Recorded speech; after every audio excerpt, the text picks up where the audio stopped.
Mirada Cuyana. Hola, bienvenidos a este programa de Mirada Cuyana, un programa la verdad que muy interesante que te traemos con mucho material. Tenemos entrevistas grabadas, tenemos entrevistas en vivo. El tema que hoy nos atañe y que queremos profundizar y reflexionar es sobre el borrador de la Ley de Educación Provincial, ¿no? Que hoy está en la provincia generando, la verdad que más que discusión, está generando mucha desconfianza por el método, por la forma en la que se lo está planteando, pero sobre todo por lo que dice esa ley, por lo que propone, y la verdad que es una instancia en la que los trabajadores de la educación, pero también la población, está tratando de entender de qué se trata esto. Dejamos con las primeras entrevistas que hemos logrado recabar desde el equipo de Mirada Cuyana. Tenemos a Alberto Muñoz, quien es el secretario adjunto del Sindicato Unido de Trabajadores de la Educación de la provincia. Bien, buenas tardes. La verdad es que venimos de una jornada muy compleja porque estamos en el proceso de los plenarios departamentales. Hemos tenido en el día de hoy alrededor de 9 plenarios departamentales. Mañana terminamos con los otros 9 departamentos y el lunes vamos a un plenario provincial donde estaríamos votando un plan de lucha que tiene 2 ejes principales. El primer reclamo que aparece con fuerza desde hace un tiempo hasta acá, podríamos decir desde marzo hasta acá, es la reapertura de paritarias. Todos sabemos que el gobierno se venía negando a abrir paritarias para negociar salarios y en el marco de esto tomó la pandemia como uno de los elementos para que esto sucediera. Y lo que se agrega con fuerza es el rechazo de este proyecto de ley que tiene los puntos que tanto Daniela, Mariela como Andrea han planteado y que para nosotros es central poder dar la batalla en relación a una ley que tiene 2 problemas. Tiene muchos problemas, pero yo lo podría ubicar como en 2 grandes lugares. Los primeros problemas que tiene son de tiempo, ¿sí? Es decir, la sociedad argentina, que somos más que los trabajadores de la educación, sino que tiene que ver con las comunidades escolares, no estamos en condiciones de discutir una ley provincial de educación en el marco de que nos estamos cuidando de este maldito bicho, ¿no es cierto?, que se está llevando la vida de nuestros familiares, de nuestros seres queridos. Es decir, la primera lucha que estamos dando el pueblo, ¿no es cierto?, los sectores populares, es la lucha contra la pandemia, ¿sí? Donde tratamos de cuidarnos, tratamos de hacer el mayor esfuerzo para no contagiarnos, porque sabemos que en esto se nos va la vida. Digo, no es lo mismo, ¿no es cierto?, los cornejos que caigan enfermos, ¿no es cierto?, y que tienen los medios como para poder comprar su propio tubo de oxígeno, a que caigan enfermos, ¿no es cierto?, la abuelita de una familia del barrio La Favorita, porque va a ir a estar, para que la hisopen va a tener que esperar 4 o 5 horas en el hospital central, ¿no es cierto?, y lo más probable es que en ese periodo termine muriendo como viene pasando. Entonces, la primera batalla es esa, estamos preocupados por otras cosas. Y el otro gran elemento, ¿no es cierto?, es que es una ley que hay que denunciarla porque es nefasta desde lo central. Porque uno podría ponerse a pensar para qué el gobernador, ¿no es cierto?, y el director general de escuela proponen porque esto que estoy diciendo yo no es algo que yo me doy cuenta por inteligente. Esto lo sabemos todos que no es el tiempo. Así como los sectores populares sabemos que no es el tiempo, el gobierno sabe que sí es el tiempo porque nos tiene ocupados en otra cosa, entonces necesita seguir con su plan de flexibilización laboral, de grandes recaudaciones y de seguir pensando la estructura mendocina en relación a los intereses, ¿no es cierto?, a los intereses que tiene. En este sentido, elabora una ley provincial de educación que, primero, habilita el ciberpatrullaje, como bien lo expresaban recién las compañeras. ¿Qué significa? Que van a armar una comisión que esté todo el día mirando tus redes sociales, haciendo un uso indebido, violación de la privacidad, ¿no es cierto? Y aparte, violación de la libre expresión, que ellos dicen en las marchas anticuarentena defender. Entre otros carteles que se logran ver en las marchas anticuarentena, ¿no es cierto? Aparecen los carteles de libertad de expresión. Ahora, parece que la libertad de expresión es para algunos pocos nada más. Para otros vamos a estar absolutamente subordinados, ¿no es cierto?, a la ley contravencional, a este proyecto contravencional que está aplicado en educación a partir de esta ley. Entonces te van a controlar, te van a sancionar, y lo que tratan de evitar, ¿no es cierto?, no es la pedofilia.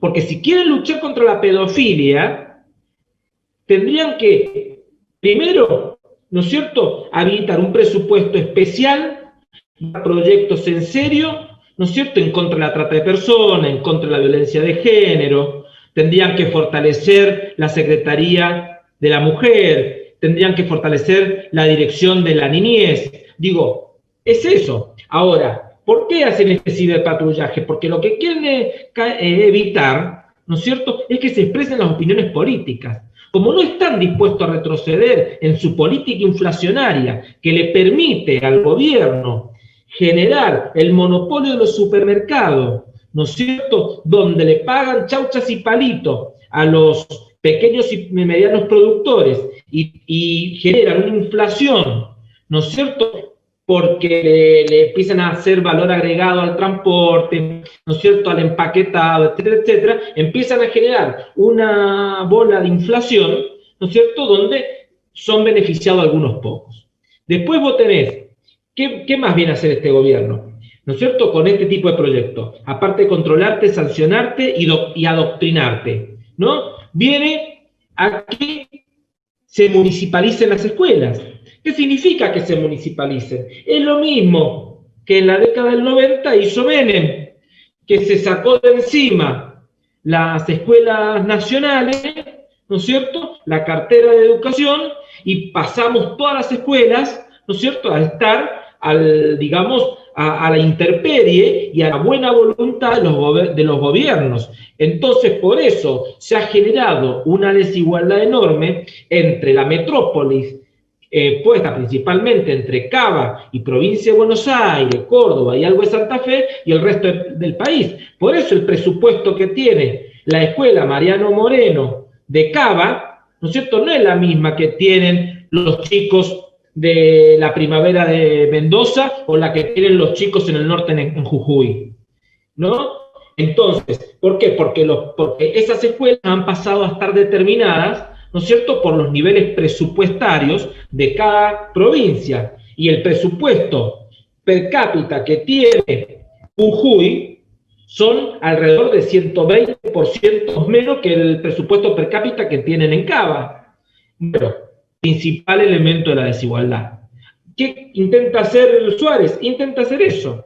Intenta que hayan escuelas de primera y escuelas de segunda. Entonces, de repente, los departamentos más alejados de la metrópoli mendocina tendrán escuelas más pobres, las más alejadas, ¿no es cierto? Y las escuelas, ¿no es cierto?, que están en el centro de Mendoza tendrán mejores recursos. Por lo cual, esa municipalización, ¿no es cierto?, está atado absolutamente a lo que decía Mariela en relación a qué presupuesto hay. Nosotros tenemos, me parece a mí, en esto, y hago un paréntesis, tendríamos que hacer el esfuerzo contrario. Tendríamos que pelear para volver a hacer todas escuelas nacionales, ¿no? Bueno, mientras los trabajadores nos vamos dando cuenta tarde de esto, ¿no? Es como un poco, se ha hecho realidad esto que decía Macri, que decía su jefe de gabinete, Peña, ¿no es cierto?, que era ponemos una, ponemos otra, y cuando te das cuenta, ¿no es cierto?, tener una serie de elementos con los cuales luchás, ¿no es cierto? Entonces, mientras luchás con uno, la cuestión es que te han metido por la ventana 15 o 20 proyectos que te han hecho retroceder años y años y años. Entonces, bueno, la ley tiene esos problemas. Tiene problemas también, por ejemplo, ahí escuchaba atentamente lo que plantea la compañera de artística, Daniel, ¿no es cierto?, que tiene el problema de que es un gobierno, no nos olvidemos que este gobierno, ¿no es cierto?, que tenía en la gestión anterior, cuando gobernó Cobos, que tenía a la señora Mariana Jury como subsecretaria de turismo, fue la época en que se juntó cultura y turismo, y toda la cartera de cultura pasó a turismo y pasó a vaciarse la cultura. Bueno, son las mismas personas que están diciendo en esta ley, son las mismas personas que están diciendo que el arte no es un derecho. Porque después hay otra discusión, que es cuánto, cómo, con qué presupuesto.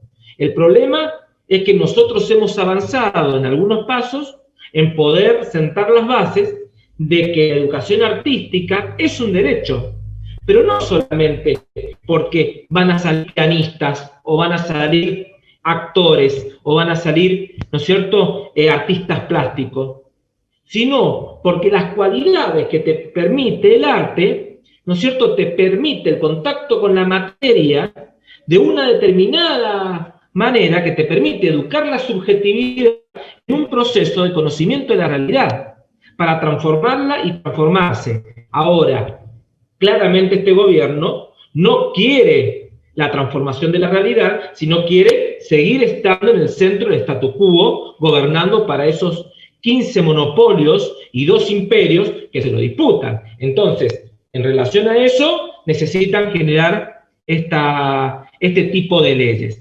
Después hay un montón de otros problemas, tampoco están los ST, ¿no es cierto? Los ST, hay muchos compañeros, ¿no es cierto?, que trabajan ahí, cuyos estudiantes después no pueden ir a la universidad por recursos económicos, otra cuestión que habría que discutir con el movimiento estudiantil, junto con FADIUN, ¿no es cierto?, el acceso a la universidad pública, pero el tema es que muchos de los que no tienen acceso a la educación universitaria encuentran en el CCT una forma de vincularse al trabajo, en la vieja lógica que también el menemismo hizo pelota de las escuelas técnicas.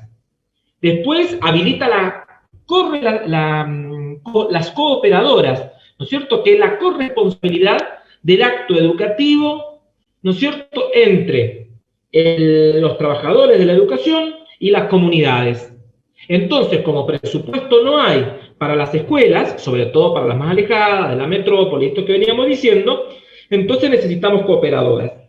¿Por qué? Porque la idea del gobierno, que esto lo sabemos y no debe sorprendernos, es la meritocracia, ¿no? El pibe que no llega es porque no ha hecho los méritos necesarios. En vez de ponerse a pensar las relaciones sociales que se dan en el barrio, cuáles son las condiciones de hábitat, las condiciones alimentarias, que es el Estado el que debe garantizar para poder llegar, ¿no es cierto?, a la escuela en las condiciones necesarias para poder ser parte protagónica del proceso de enseñanza y aprendizaje, en una educación que tiene que ser presencial, ¿no es cierto?, porque en el acto educativo que venimos estudiando los procesos, el vínculo es el 90% de los procesos educativos. Entonces, el gobierno, con la corresponsabilidad, lo que está planteando es, bueno, el pibe no estudia, o porque el docente es malísimo, por lo tanto, hay que evaluarlo en relación a cuántos alumnos tiene aprobados, o, ¿no es cierto?, porque la familia no le da pelota a la educación, ¿no es cierto? Entonces, bueno, ¿qué querés? Con la familia que tiene, ¿va a poder aprender las tablas del 2?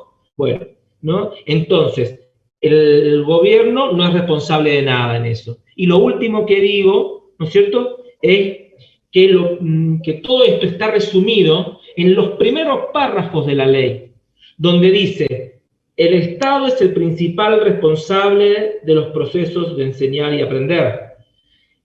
Nosotros entendemos que el Estado no es el principal responsable, es el único responsable, porque está atado a lo que decía, creo que Andrea, en cuanto a los procesos de financiamiento. Si yo digo que es el principal responsable, uno de los aspectos que puedo hacer es no me da el presupuesto, entonces salgo a buscar presupuesto externo. Por ejemplo, que Pescarmona financie la escuela tal.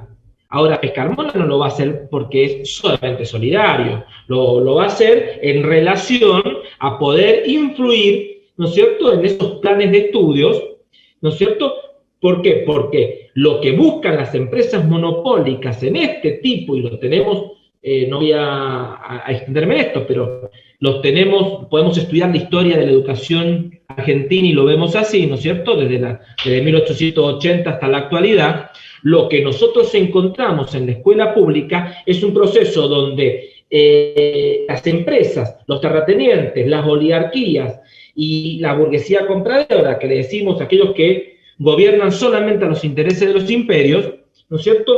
Los intereses que tienen en relación a la escuela pública es dar la mano de obra barata que le permita sostener con un magro salario la superproducción que ellos generan. Entonces, en relación a esto, ¿no es cierto? Nosotros decimos firmemente, esto ha salido hoy día en los plenarios que hemos estado, yo estuve específicamente en el de Guaymallén, que la principal crítica es que el Estado debe ser el único responsable, con un presupuesto que, como está hoy día, lo debe triplicar.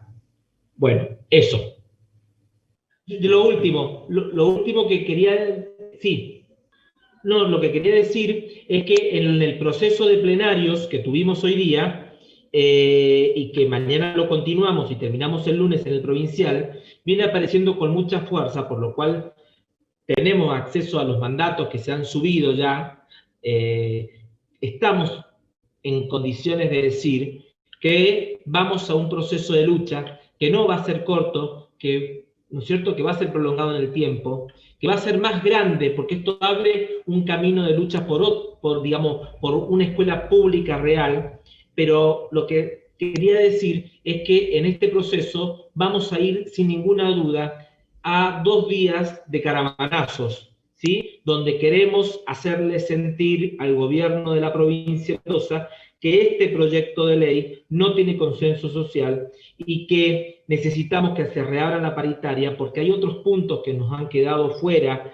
para poder discutir, que lo han planteado en realidad las compañeras que me antecedieron, que tiene que ver con la sobrecarga, que tiene que ver con cómo es esta educación en pandemia, ¿no es cierto?, que nosotros consideramos que es una educación en emergencia y que necesitamos garantizar ciertos determinados derechos, tanto de los estudiantes, las comunidades, como de nosotros y nosotras, los trabajadores y trabajadoras de la educación. Entonces, en relación a esto, vamos a ir el día martes y miércoles a caravanazos en toda la provincia. Seguramente van a haber caravanazos departamentales, pero va a haber uno central en el Gran Mendoza, donde pretendemos que el gobierno pueda recapacitar y que este congreso pedagógico que ha instalado, nosotros necesitamos un congreso pedagógico realmente democrático, no a través de este Zoom, y que lo queremos rediscutir con la esperanza de que en marzo, abril llegue la vacuna y que podamos, avanzar en esta lucha contra esta pandemia, que la verdad que se está llevando los seres queridos y que ocupa casi el 80% de nuestros pensamientos, la situación de salud. Al mismo tiempo, le exigimos al gobierno que ponga plata en lo sanitario, porque los hospitales están colapsados, tenemos compañeras y compañeros que tienen ya 2 síntomas y que no los hisopan y están una semana para ser hisopados, mientras tanto están contagiando a sus familias, compañeros que si se los hisopa, si se los hisopa rápidamente, pueden llegar a ser internados rápidamente, y esa internación les puede llegar a salvar la vida. Tenemos compañeros que por el lapso largo que se toma el sistema sanitario por responsabilidad de este gobierno, ¿no es cierto?, entre que vas al doctor, te hisopan y después te diagnostican, ¿no es cierto?, ya llegan con edemas pulmonales, bueno, con una serie de patologías producto de este bicho que aparte agudiza las patologías que uno ya tiene. Entonces, en la cuarentena estricta que hubo del 20 de marzo al 20 de abril, el gobierno, hay que decirlo con todas las letras, no ha puesto un solo mango en duplicar las terapias intensivas, en duplicar, todo lo que se ha hecho, se ha mandado desde Nación, que asiste a las 24 provincias, y este gobierno de la provincia de Mendoza no ha puesto nada. Y encima, ¿no es cierto?, reprime las luchas populares. Es urgente, porque lo que hay que decir es que de las muertes evitables, el asesino es el gobierno. de las muertes que se producen porque la asistencia médica llega tarde, de eso es responsable el gobierno y tiene que dar explicaciones el gobierno al pueblo mendocino. Eso, Pochita. Bueno, ahí Pocha me decía que ella sigue sin escucharse. Voy a aprovechar que yo sí me escucho para decirles a todos y a todas que este programa se va a extender durante toda la noche, porque tenemos muchas cosas para decir.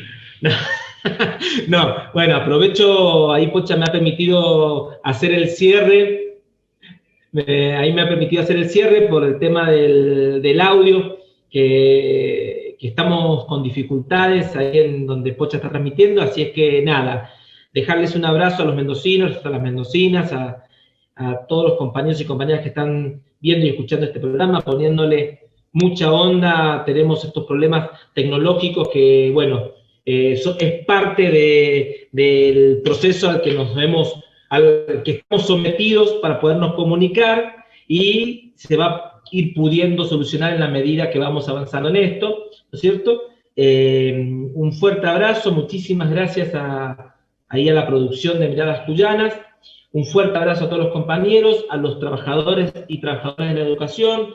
Les digo que nos vemos en los plenarios departamentales de mañana, y si no, si ven algunos de ellos, me ven seguro en el provincial del día lunes, y seguramente en los caravanazos del martes y miércoles. Así es que empezamos este proceso de lucha. Un fuertísimo abrazo y seguimos comunicados como siempre. Agrupación Verde, 4 de abril. Trabajadores y trabajadoras de la educación de Mendoza, Azul y Blanca Nacional.